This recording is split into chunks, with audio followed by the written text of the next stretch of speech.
رب زدني علما. Ya, apa jawabannya ini? Masya Allah. Ya, jadi jawabannya betul. Jadi seorang makmum yang mendapati makmum sudah ruku, maka dia mendapatkan rakaat tersebut. Dalilnya adalah dalil yang dikeluarkan oleh Imam Bukhari dari sahabat Abi Bakrah. Ini kisahnya masyhur. Jadi Abi Bakrah ini seorang sahabat yang ketika Rasulullah sedang bersama sahabat sholat, dia datang, Rasulullah sudah dalam keadaan ruku. Ya, karena dia terlambat untuk mengejar rakaat itu, dia cepat-cepat ya bergabung di mana, di shaf ya, dan sebelum bergabung dia sudah ruku memang ya. Jadi dia sudah ruku memang supaya dapat satu rakaat itu ya, dapat satu rakaat. Dan kemudian ya, karena ini sepertinya terini oleh Rasulullah SAW, maka ya, atau ini dari jamaah yang menyampaikan, maka sampai informasi kepada Rasulullah SAW, siapa yang tadi belum masuk shaf sudah ruku ya, maka Abu Bakar mengatakan, saya wahai Rasulullah SAW. Maka dikatakan kepada beliau, zadakallahu hirsan wala ta'ud, kalau dalam satu riwayat wala ta'du. Jadi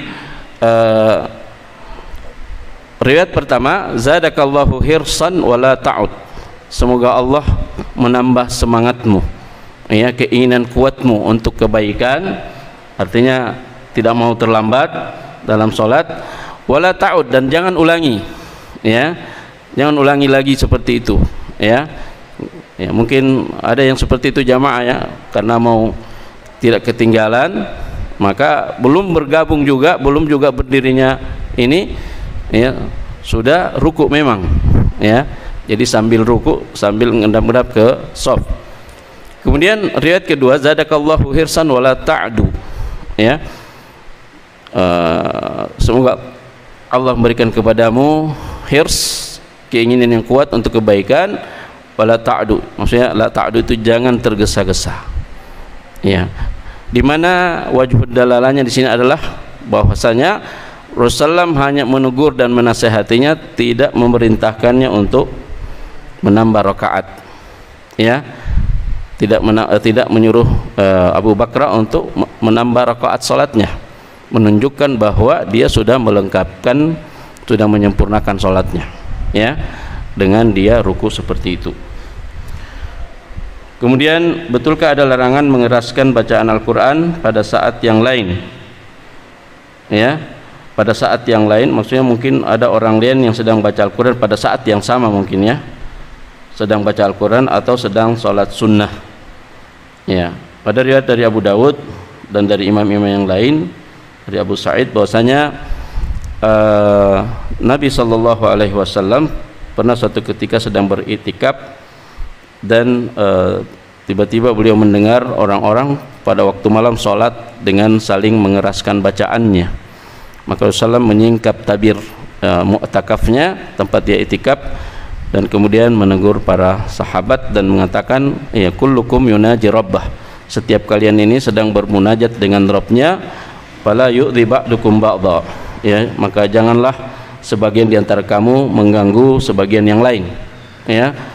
Yarfa ba'dakum sautahu ala ba'd, atau kama qala sallallahu, jangan sebagian mengangkat suaranya ya di hadapan orang atau di samping orang lain ya. Berdasarkan hadis ini, para ulama kemudian mengatakan ya, tidak boleh. Ada yang mengatakan haram, ada yang mengatakan makruh ya.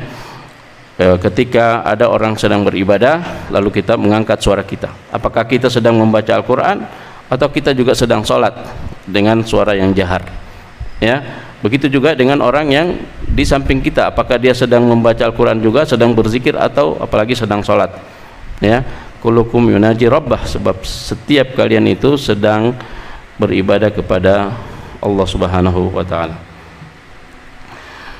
Jadi adabnya adalah bagaimana ya, kita kalau sudah melihat ada orang di dekat kita sedang ibadah, jangan sampai kita menjaharkan atau mengangkat suara kita terlalu keras sehingga bisa mengganggu orang lain ya. Wallahu taala alam. Bagaimana adab seseorang pada saat memberikan amplop kepada seorang khotib atau penceramah? Wah. Yang pertama, apa hukumnya memberikan amplop kepada penceramah? Ya. Jadi para ulama kita umumnya membolehkan. Ya, membolehkan berdasarkan kepada hadis Nabi bahwa inna ahaqama akhadtum alaihil ajr qiraatul Quran atau ta'limul Quran, bahwa yang paling berhak kalian mengambil darinya upah adalah mengajarkan Al-Quran. Ya, sehingga dari sini para ulama kemudian membolehkan, bahkan di zaman beberapa khalifah Islam dahulu itu sudah mengalokasikan ya sebagian dari dana-dana negara itu untuk membiayai para imam, para guru, ya, para khotib, bahkan muazzin. Ya, tapi setelah itu hilang, dan sehingga para ulama kemudian membolehkan ya ketika ada dari masyarakat yang kemudian memberikan insentif atau apapun namanya kepada para imam masjid, para pengajar ya agama, termasuk para khotib-khotib dan para penceramah-penceramah. Ya, jadi itu dibolehkan, asal ya tidak dijadikan sebagai niat ya. Nah, kalau itu dijadikan niat, ini masalah besar ya, karena itu apalagi termasuk memasang tarif ya. Saya tidak mau ceramah kecuali kalau kau bayar sekian ya, karena itu sama dengan sebagian para ulama mengatakan sama dengan orang-orang yang menjual ayat-ayat Allah dengan harga yang murah ya. Bagaimana kalau 1M Ustadz? Tetap kata Ustadz itu, kata Syekh itu juga tetap murah ya, karena berapapun nilai daripada uang di dunia ini tidak akan bisa menyamai nilai dari satu ayat Al-Quranul Karim. Nah, tinggal bagaimana adab-adabnya ya, sebab begini, kita itu seharusnya menjaga marwah atau muruah ya, harga diri dari para ustadz kita ya. Kadang-kadang cara menyerahkannya vulgar sekali ya. Ada yang cuma sambil berdiri tabe ya, langsung dikasih begini, itu ya memalukan sekali kalau seperti itu ya. Saya dapati sebagai masjid masih seperti itu ya. Kita antara terima atau tidak juga ya, diterima malu rasanya, tidak diterima juga kayaknya bensin sudah ya.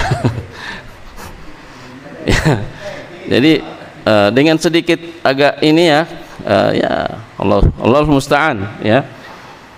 Nah, jadi sebaiknya memang dengan adab ya, menjaga harga diri, dan jangan sampai dikesankan seperti orang yang betul-betul kayak meminta-minta kayak ya, seperti apa, seolah-olah kalau tidak begitu tidak sah ya. Nah, ini harus dijaga sebetulnya. Kalau saya pernah di Jakarta berapa kali khutbah itu di masjid-masjid, masya Allah ya, masjid-masjid yang lumayan lah ya, besar amplopnya, tapi isinya besar juga ya. Itu sudah lebih halus ya. Biasa kita pulang dikasih apa namanya, tas apa itu, apa istilahnya itu ya, semacam souvenir apa semua ya. Di situ ada kadang-kadang kue juga apa, di dalamnya itu ada amplop, biasa juga ada buku ya. Jadi dikasih seperti itu kita pulang ya. Ada juga berusaha betul-betul aman sekali dulu, baru ya tiba-tiba tanpa kita tahu pakai jurus apa, amplop itu sudah ada di jas kita ya. Udah tahu pakai jurus bagaimana, bicara-bicara, kenapa itu tidak dikasih tadi, ternyata sudah ada. Nah, itu perlu dipelajari itu Bang Jul. Nah, ada juga yang sudah lebih ini ya, tinggal WA saja, Ustaz tolong kirim nomor rekeningnya ya. Jadi kita harus jaga itu, apalagi banyak jamaah, di tengah-tengah jamaah tiba-tiba Ustaz tabe ya, itu memalukan sekali sebetulnya. Rasa-rasanya kalau saya punya uang seperti Abu Ridha banyaknya, saya tidak mau ambil itu. Taib, sudah masuk waktu ini. Kemudian apakah sholat duha itu dilaksanakan berkaitan dengan rezeki materi? Ya, ini masalahnya kalau kita selalu terkait dengan fadilah-fadilah amal. Ya. Apalagi banyak amalan-amalan sunnah ataupun wajib yang riwayat-riwayat menjelaskan keutamaan-keutamaan. Nah, umumnya bentuk-bentuk ibadah-ibadah sunnah yang memiliki fadilah-fadilah itu, sebagian dari fadilah-fadilah itu tidak sabit dari Rasulullah SAW.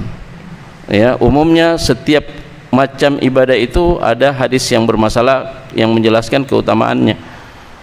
Ya, yang menjelaskan keutamaannya, termasuk fadilah salat duha, fadilah salat macam-macam lah. Ya. Nah, sebagian ada yang dari Rasulullah valid, sebagian tidak.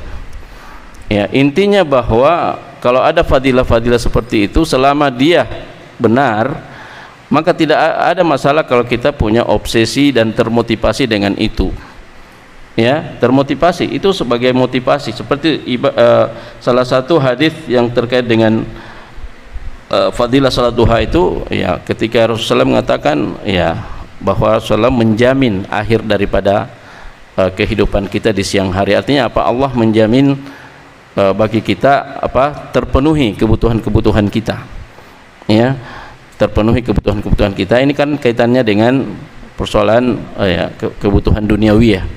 Ya, ada jaminan-jaminan seperti itu. Kalaupun hadis ini sabit, maka tidak ada masalah menjadi obsesi kita bahwa insya Allah dengan solat kita, ibadah kita itu bisa kita dapatkan. Tapi jangan dijadikan niat, ya, sebab niat kita dalam ibadah apapun adalah lillahi ta'ala. Ya, itu cukup menjadi motivasi, karena apa? Allah sudah tahu. Ya, Allah sudah tahu apa yang berhak untuk kita dapatkan. Jadi setiap kita melaksanakan ibadah apapun itu, ya, jangan campuri niat karena Allah itu dengan hal-hal yang lain, sekalipun itu hal yang mubah. Ya, karena walaupun tidak akan membatalkan, ya, ibadah kita, ya, tapi dia mengurangi, ya, mengurangi nilai dan kualitas keikhlasan, sehingga ibadah kita pun juga akan menjadi, ya, sebuah hal yang kita ragukan di sisi Allah, apakah Allah menerimanya atau tidak. Ya, walaupun kata sebagian ulama kalau hal-hal yang mubah itu tidak ada masalah, tapi tetap nilainya tidak akan sama dengan orang-orang yang betul-betul beribadah karena mengikhlaskan diri semata-mata mengharap, ya, keridhaan Allah Subhanahu wa taala. Ya. Jadi kalau ada keutamaan-keutamaan dari amal-amal tertentu, jadikan itu sebagai motivasi agar kita bisa, ya, melaksanakan ibadah itu secara kontinu dan secara istiqomah. Wallahu taala alam. Bagaimana adab kita dalam berjual beli dengan lawan jenis?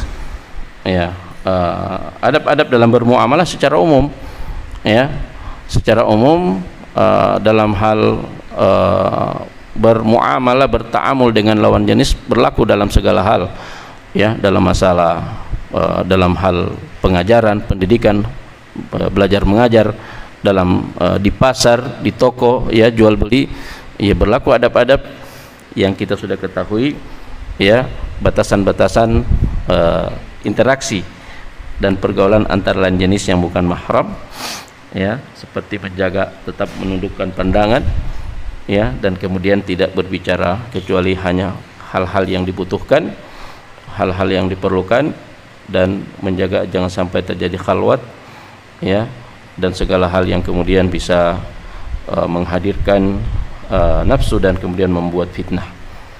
Ya. Allahu taala alam. Sekira ini pertanyaan yang sampai ke kita, mudah-mudahan bermanfaat, ya, dan bisa memberikan jawaban kepada yang bertanya. Saya cukupkan dari saya untuk kesempatan kali ini. Mungkin azan dulu, kemudian kita offline. Ada jamaah yang mau bertanya? Iya, azan dulu. Ada, ya? Baik, fadhal, silakan azan.